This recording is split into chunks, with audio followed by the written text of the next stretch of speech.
Sois béni. On va commencer donc à partager ensemble la parole de Dieu. Amen. La parole de Dieu, elle est bonne. La parole de Dieu, elle nourrit notre âme. La parole de Dieu, elle est là pour nous indiquer des fois la direction, quand on cherche la direction. La parole de Dieu, elle reprend. La parole de Dieu, elle censure, elle coupe, elle tranche dans le vif. La parole de Dieu, elle est vivante. Et je crois de tout mon cœur que ce soir, il y a une parole pour chacun d'entre nous. Alléluia. Moi, je le crois de tout mon cœur. On va faire une lecture, voilà, dans l'épître, l'évangile, pardon, de Marc, chapitre 3, et le verset 1er.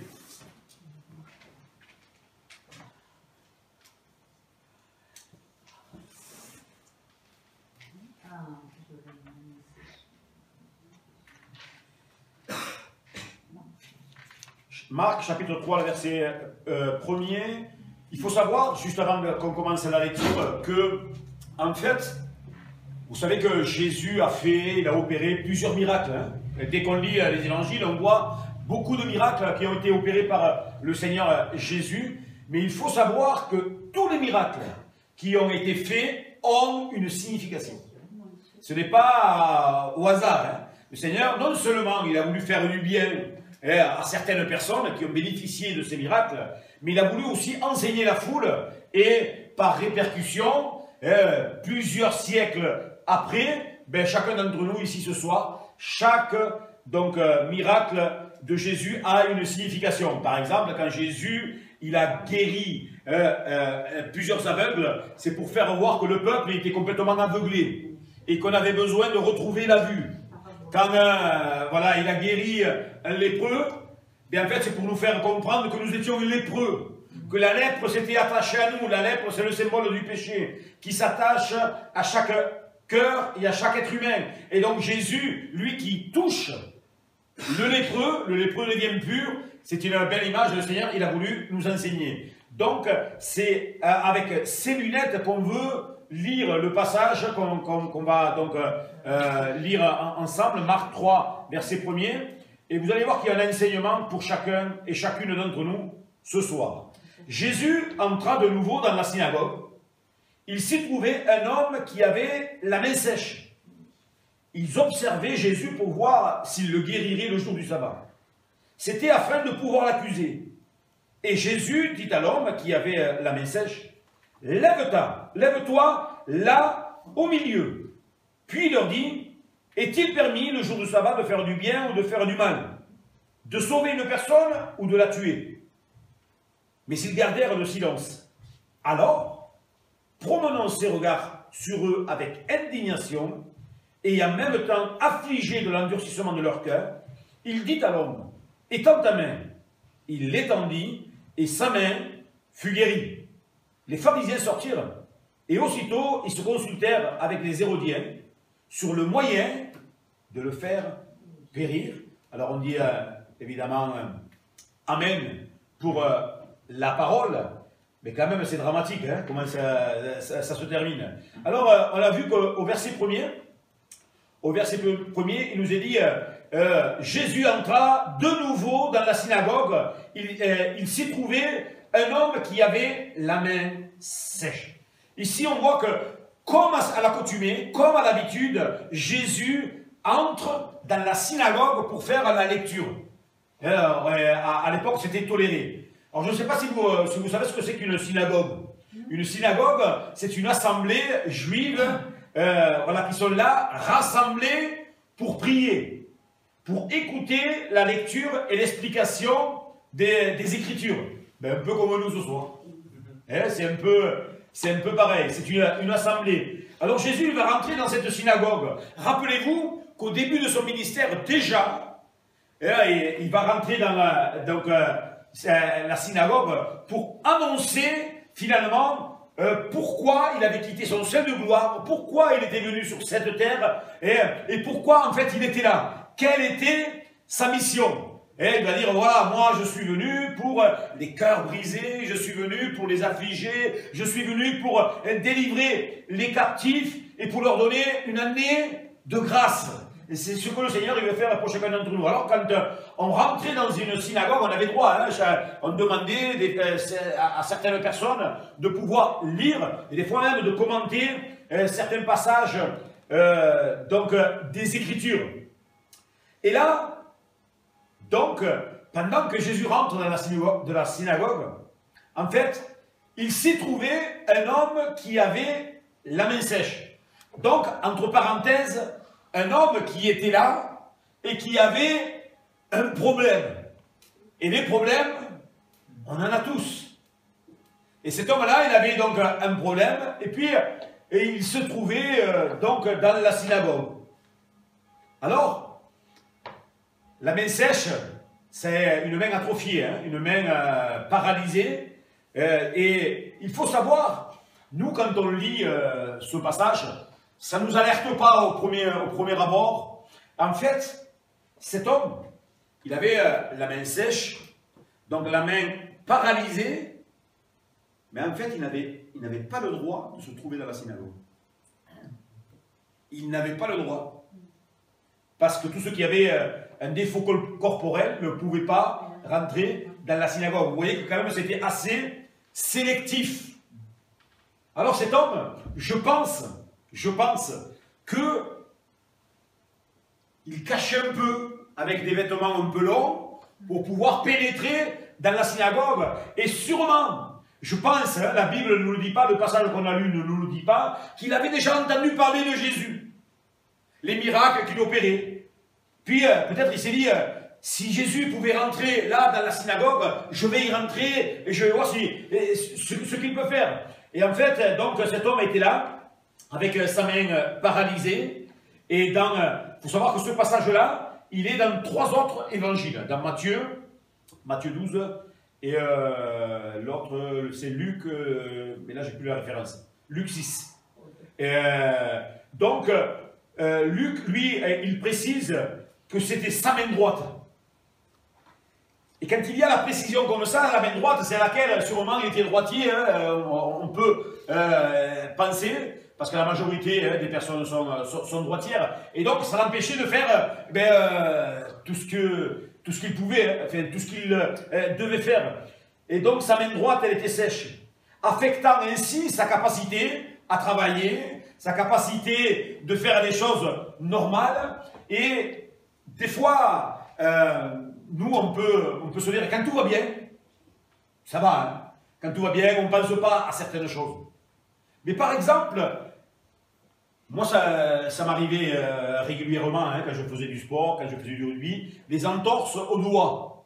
Les entorses aux doigts, alors c'est quelque chose de terrible, c'est une douleur terrible. Et c'est là où on s'aperçoit que finalement, un petit doigt comme celui-là, il est quand même bien utile. Un pouce est bien utile. Et on s'aperçoit que finalement, tous les doigts de la main sont à leur place. Essayez d'imaginer si c'était un peu mélangé.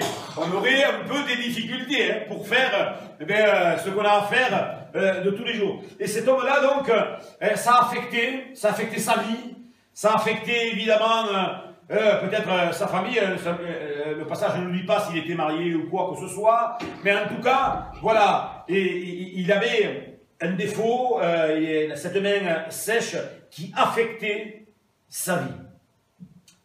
Le verset 2 nous dit que les pharisiens, ils sont là pour tendre un piège à Jésus. Ils n'avaient qu'un seul but. Eux, ce qu'ils voulaient, voilà, ils observaient Jésus pour voir s'il le guérirait le jour du sabbat. C'était afin de pouvoir l'accuser. Le cœur de l'homme tortueux par-dessus tout. Ici, il y a l'image de ce cœur tortueux, hein, par-dessus tout. Nous voyons ici que finalement, il s'attachait à la tradition. Il fallait surtout pas faire des miracles le jour du sabbat. Alors eux s'attachaient à ce jour, hein, ce jour-là, attention, les autres jours, oui, mais pas ce jour-là. Et c'était afin de pouvoir accuser Jésus, parce que Jésus, évidemment, hein, partout où il allait, il faisait du bien. Partout où il allait, il changeait la vie des gens. Mais une catégorie de personnes était là pour l'accuser. Et Jésus, donc, grandissait, sa réputation grandissait, sa renommée se faisait un peu partout. Et donc, ces pharisiens, eux, ils ne supportaient pas. C'était plus fort qu'eux. Ils essayaient de le prendre en défaut pour pouvoir l'accuser. Parce que eux, ils avaient le droit de se réunir, de faire un tribunal pour accuser certaines personnes. Et donc, ces opposants sont des opposants religieux qui sont là. Eux, ils ne sont pas venus pour lire les Écritures. Ils ne sont pas venus pour entendre. Ils sont venus pour accuser.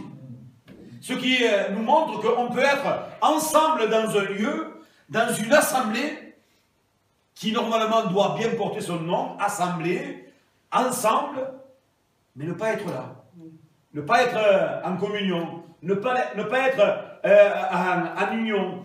Ils ne sont pas venus donc pour lire les Écritures et pour s'édifier, pour grandir. Parce que moi, j'essaie d'imaginer combien nous, en tant qu'êtres humains, on a de la difficulté. Et à chaque fois qu'on doit apporter la parole de Dieu en tant que pasteur, c'est une charge, une responsabilité. Et c'est quelque chose qui est là, on le fait avec crainte et tremblement. Mais combien j'aurais aimé être là pour entendre Jésus lui-même prêcher, lui-même apporter la parole. C'était des moments extraordinaires. Et pourtant, ces pharisiens-là, ils étaient là, eux, ils n'avaient qu'un seul but. Assouvir cette haine qu'ils avaient parce que, en fait, Jésus prenait de l'ampleur et puis ils ne voulaient pas. Ils étaient attachés à leur religion. Et ça, c'est le cœur de l'homme. Parce que l'homme, il est religieux par-dessus tout. Religieux par-dessus tout. On retrouve un peu ce passage dans la ville d'Athènes, où l'apôtre Paul, il va aller pour évangéliser. Il va aller dans cette ville d'Athènes, et puis il y avait tellement de dieux, tellement de statues, qu'il ne savait pas à qui s'adresser finalement. Et puis ils vont faire une statue, et ils vont marquer au-dessus « à un Dieu inconnu ». L'apôtre Paul, lui, il va saisir l'occasion, il va dire, vous savez, ce Dieu inconnu, ce Dieu que vous ne connaissez pas, eh bien c'est celui-là même que je suis venu vous annoncer. Alléluia. C'est le grand Dieu de l'univers finalement. Il n'y en a pas d'autre. Il n'y en a qu'un seul, qui est grand, qui est merveilleux. Amen. Le Dieu éternel. Alors, ils sont venus pour observer. Ils sont venus pour épier Jésus. Essayer de le prendre à défaut. Ils vont essayer encore plus tard. Vous vous rappelez de cette femme surprise en flagrant délit d'adultère? Eh bien, en fait, c'était pour piéger Jésus. Mais encore une fois, Jésus va retourner la situation parce que, en tant qu'homme, comment mettre à défaut Jésus? Comment est-ce possible? Évidemment, ça ne l'est pas. Au verset 3, Jésus va parler directement à l'homme. On l'a lu ensemble. Jésus dit à l'homme qui a la main paralysée, lève-toi ici devant tout le monde. Il lui demande donc à cet homme qui a la main paralysée, lève-toi. Lève-toi et de se placer au milieu de l'assemblée. Alors là, pour lui, il était découvert. Là, il ne pouvait plus se cacher. Même son vêtement un peu long, mais là, il ne pouvait rien faire parce que Jésus avait vu. Il lui demande de se lever, de se placer au milieu de l'assemblée. Parce qu'en fait, tous, même les pharisiens, doivent voir sa main malade. Ils doivent pouvoir la voir, cette main atrophiée. Et donc, il va dire, lève-toi devant tout le monde. Imaginez-vous le cœur de cet homme. Il devait battre.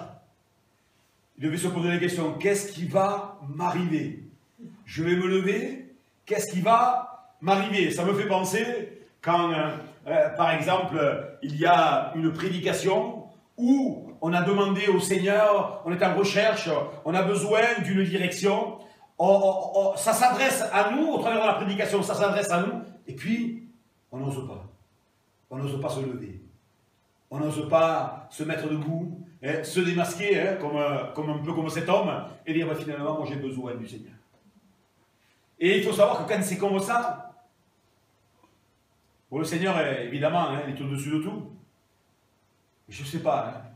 Mais moi je crois que au contraire quand on dit voilà moi j'ai besoin, qu'on ne regarde pas à droite, à gauche, le quand dira-t-on, mais quand on se dit mais moi finalement j'ai besoin de Dieu, ben à ce moment-là le Seigneur il intervient et il agit comme il va le faire pour cet homme. Il va être, donc, Jésus ensuite lui pose des questions.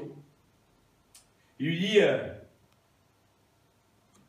à ceux qui sont là, est-ce que le jour du sabbat est-il permis de faire un miracle? On lui pose des questions et Jésus va répondre, Jésus va dire, mais faites le jour du sabbat, de faire du mal, ou de sauver une personne, ou de la tuer, mais il garde le silence. Il faut se dire aussi que Jésus aurait pu guérir cet homme un autre jour. Il aurait pu le faire le lendemain, il aurait pu faire la veille.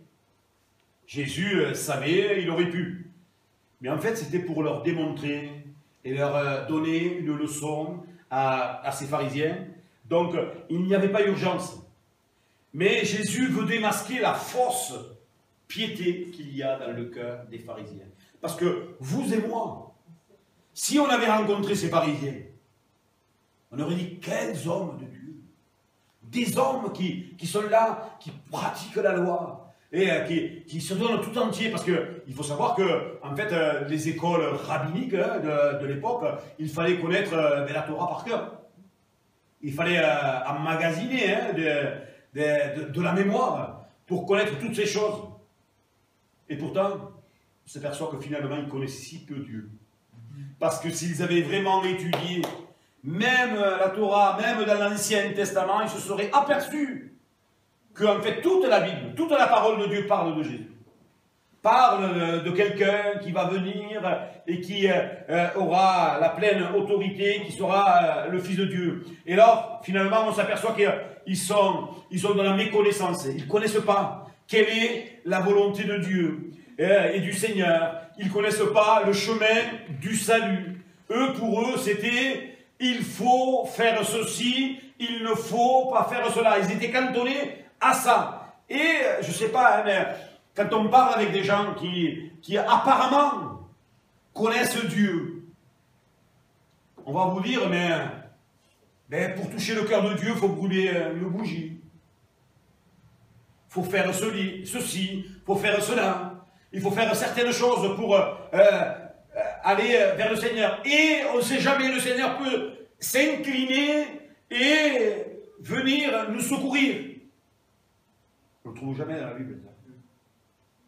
Parce que finalement, nous tous qui sommes ici, présents ce soir, nous sommes dans l'incapacité de nous approcher de Dieu par nos propres forces et par notre propre moyen. Nous sommes tellement remplis de péché. Et le Seigneur qui est pur, qui est saint, ne peut pas tolérer le péché. Et donc, comme il ne peut pas tolérer le péché, nous sommes exclus de la présence de Dieu. Alors, les êtres humains, ils essayent par leurs propres moyens. Mais finalement, il y a un passage qui est toujours effrayant, moi qui m'effraie, dans le sens où de garder mon cœur pur. Quand il est dit, c'est pas ceux qui disent Seigneur, Seigneur qui seront sauvés. Parce que c'est facile de dire, mais oui, mais Dieu, mais je connais. J'ai fait mon catéchisme à l'époque. J'ai eu ma communion. J'ai fait ceci. J'ai fait cela. Il y a aussi marqué dans la Bible qu'il faut une communion, il faut être baptisé petit, jamais. On ne le trouve pas. Mais les hommes disent que professent connaître Dieu. Mais c'est une fausse piété. Alors, dans cette question, c'est simple. La question, elle était simple, parce que Jésus voulait les prendre en défaut.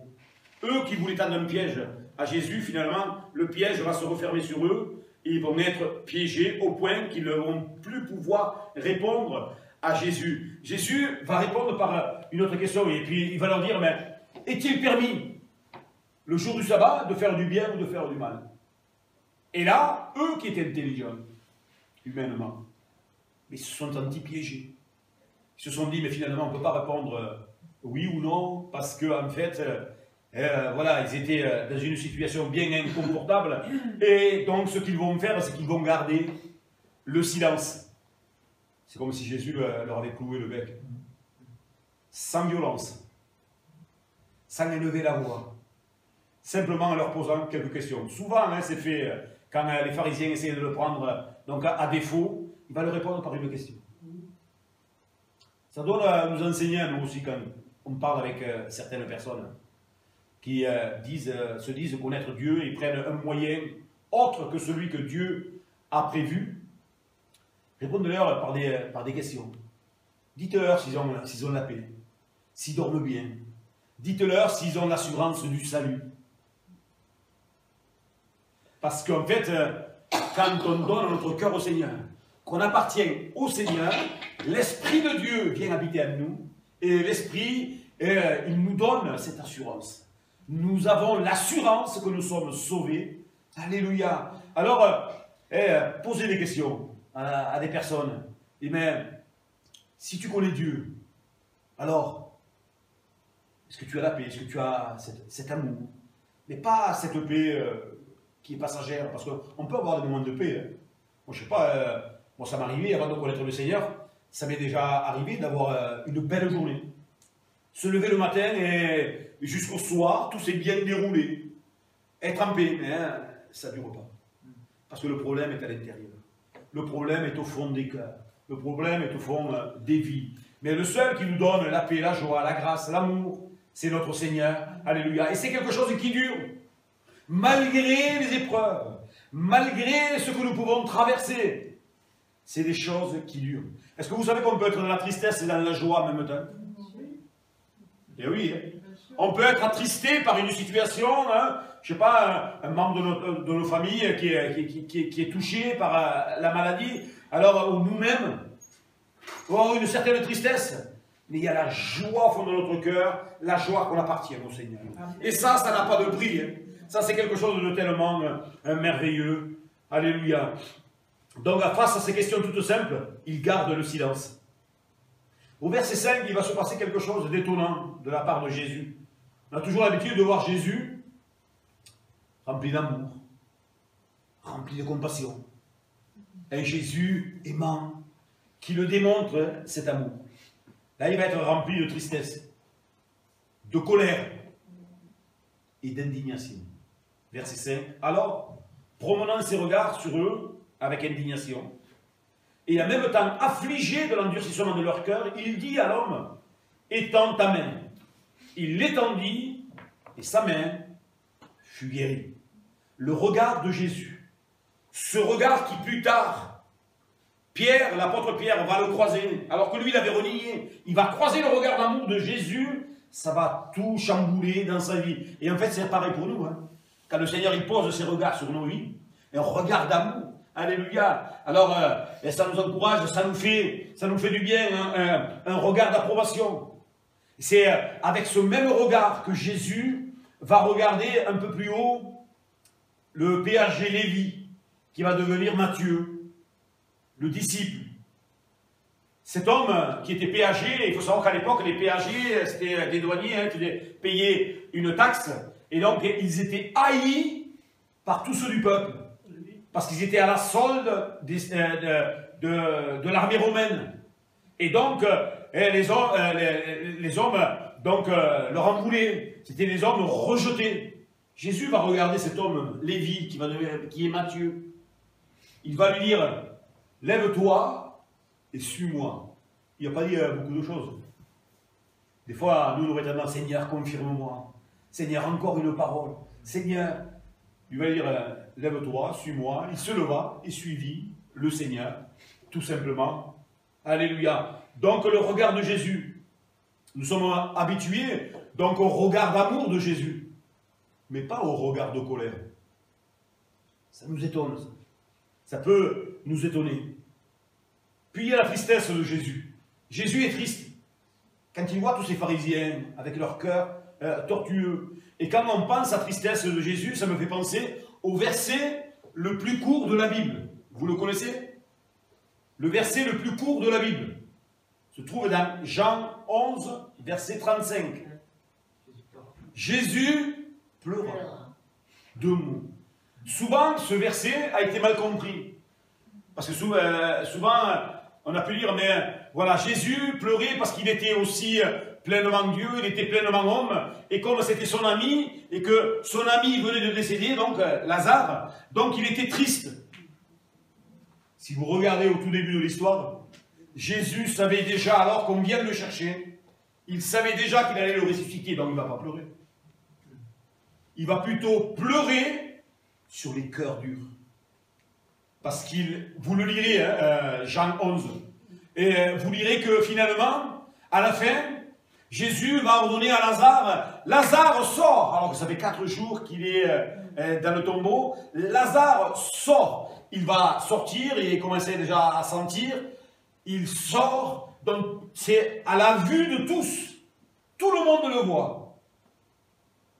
Puis il y en a, vous le lirez à la maison, quand ils vont voir cela, ils vont se liguer ensemble et ils vont, encore une fois, essayer de mettre un plan, une stratégie pour condamner le Seigneur Jésus. Comme quoi, quand on n'a pas le cœur ouvert, quand on décide et quand on ne veut pas, même un miracle, même quelqu'un qui ressuscite ne peut pas toucher notre cœur. Terrible.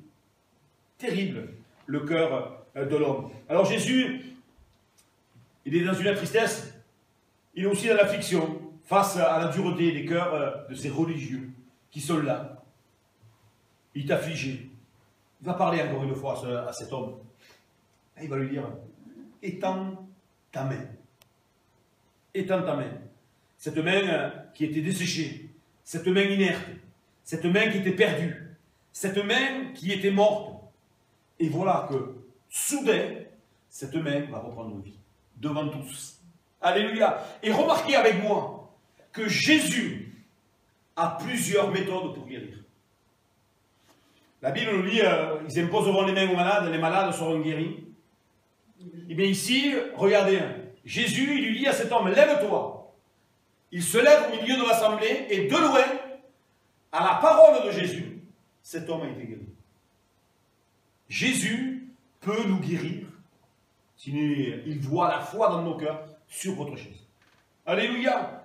Et je le crois de tout mon cœur. Il n'y a pas de méthode préétablie. Il y a simplement la foi dans le cœur. Alléluia. Donc, cette main, elle reprend vie. Et pourtant, la fin, le verset 6, c'est tragique. Les pharisiens sortirent, au lieu de dire « Gloire à Dieu, merci Seigneur ». Les pharisiens sortirent et aussitôt, ils se consultèrent avec les Hérodiens, donc c'est d'autres personnes qui étaient à la solde d'Hérode, sur le moyen de le faire périr. Ça n'aura pas suffi. La leçon n'a pas été suffisante. Et on voit que finalement, l'endurcissement rend aveugle encore davantage. Il ouvre la voie aux pires actions. Rendez-vous compte, ces hommes-là, avec la dureté de leur cœur, ils vont mettre un plan pour aller tuer, sacrifier le Fils de Dieu. Terrible. Alors, comme je le disais tout à l'heure, il y a une application pour chacun d'entre nous ce soir, face à cette histoire. La signification de ce miracle. Comme, en fait, Jésus a vu cet homme qui peut-être avait caché sa main. Et il nous voit. Il sait de quoi nous souffrons. Nous tous. Parce qu'on souffre tous. Nous avons tous des blessures. Nous avons tous des maladies que le Seigneur veut guérir. Le Seigneur a vu cet homme. Le Seigneur nous voit. Le Seigneur nous connaît parfaitement. Alléluia. Il est venu au bon endroit et au bon moment. Vous êtes au bon endroit et vous êtes au bon moment. Parce que la présence de Dieu, ce même Jésus qui a guéri cet homme, est ici ce soir. Alléluia. Et il est là pour nous guérir. Amen. Cet homme, il croit dans le Seigneur Jésus. Il avait donc un problème. Et cette main sèche. Et nous savons que finalement, c'est l'image du péché. Le péché dessèche les cœurs. Il les rend durs. C'est sûr, hein, la main de cet homme, à force d'être atrophiée, elle était dure. Et c'est un peu comme le cœur de l'homme. Le psaume 32, versets 3 et 4, nous dit ceci, c'est un psaume de David. Regardez la puissance du péché. Il dit, « Tant que je me suis tu, mes os se consumaient. Je gémissais toute la journée, car nuit et jour ta main s'appesantissait sur moi. Ma vigueur n'était plus que sécheresse, comme celle de l'été. » On sait dans quelles circonstances ont été écrites ces paroles. Hein. C'est que le grand roi David, hein, David qui a découpé la tête à Goliath, qui s'est levé au nom de l'Éternel, mais quelque temps après, il n'a pas veillé sur sa vie, il a chuté. Et donc il dit, tant que je me suis tu, tant que je n'ai pas voulu avouer ce péché qui était dans mon cœur, alors j'étais en train de me dessécher. On aurait tendance, nous, à banaliser un peu, on le verra aussi dimanche, hein, mais à banaliser un peu le péché, de le prendre avec légèreté. Petit mensonge par-ci, un petit mensonge par-là. Des fois même, c'est tellement instantané qu'on ne s'en aperçoit pas. J'en ai fait l'expérience il n'y a pas si longtemps. Quelqu'un qui me dit, dans une conversation, ouvertement, et qui me dit, oui, j'ai été obligé de mentir. Regardez avec des yeux comme ça, j'ai été obligé de mentir. Vous savez, dans une conversation tout à fait normale, je me suis dit, il y a un gros souci. Si ça ne nous reprend plus, il y a un gros problème. Parce que le Saint-Esprit nous conduit toujours dans la vérité. Alors certes, ça ne veut pas dire qu'on va faire toutes les choses parfaitement. C'est pas ce que ça veut dire. Mais ça peut nous... Enfin, je ne sais pas, hein, je vais vous donner un exemple. Hein, des fois, quand on est pris sur le fait, je ne sais pas si ça vous est déjà arrivé, instinctivement, on va dire une chose qui n'est pas vraie. Pour se défendre, quand on est pris, quand on est acculé. Ça peut arriver, et ça doit nous reprendre.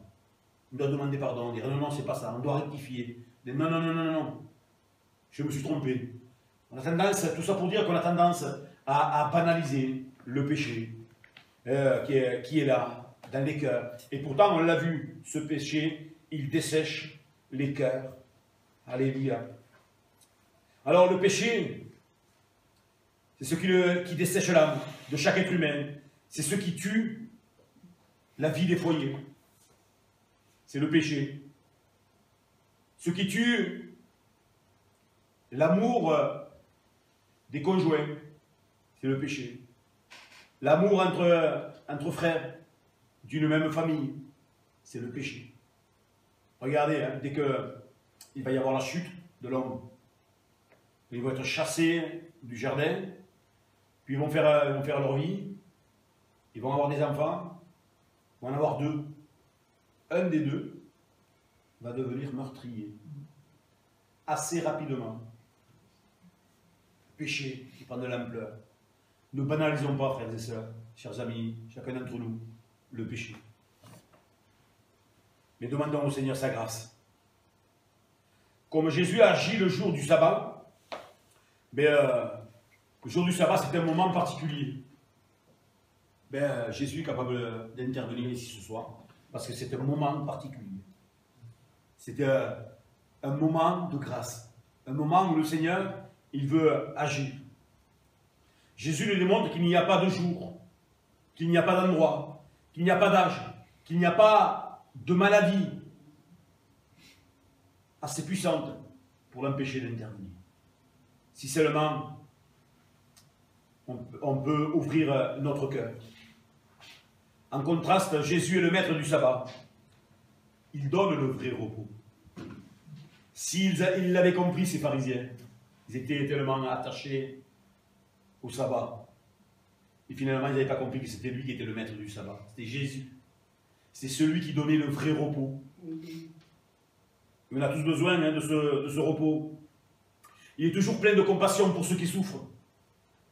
Si on souffre, sachez une chose, c'est que nous avons de la considération aux yeux de l'Éternel. Jésus veut nous guérir de notre sécheresse. C'est autour de Jésus-Christ et de sa parole que nous apprenons la liberté, la vraie liberté. Jésus nous libère du péché et de la mort. Amen. Mais aussi de toute fausse interprétation de la loi. Il nous apprend que ce n'est pas pour mépriser, rejeter, abandonner, mais pour aimer, secourir et faire du bien. Alléluia. Alors, ce soir, on peut amener tout ce qui est sec entre les mains du Seigneur. On peut amener nos cœurs secs qui ont été asséchés par le péché. Peut-être aussi, je le dis comme ça, rappelez-vous au tout début, la vigueur que vous aviez. Le zèle, quand vous avez donné votre cœur au Seigneur. Où sont ces choses-là? Est-ce que ça, c'est pas asséché? On a besoin de revenir auprès du Seigneur qui est la source intarissable. De retrouver du zèle. Retrouver de la vigueur. Retrouver de l'élan entre ses mains. Alléluia. Je crois que, comme tous ces miracles ont une signification, la signification, pour résumer, c'est celle-là. Jésus veut nous guérir de nos corps secs. Alors ce soir, il y a un choix, soit de continuer à vivre avec un vêtement un peu plus long, et essayer de le cacher, soit de se dire, Seigneur, j'ai besoin de toi. Seigneur, j'ai besoin de ta grâce. J'ai besoin que tu puisses intervenir dans ma vie, dans mon cœur. Alléluia. Et puis le Seigneur, il va le faire. Amen. Comme il a vu cet homme qui avait donc cette main sèche, le Seigneur, il voit nos cœurs secs. Si on le reconnaît, il va venir nous abreuver, alléluia, nous alimenter, et on va retrouver la vie. À son nom seul soit toute la gloire. Merci Jésus. Amen. On va prier.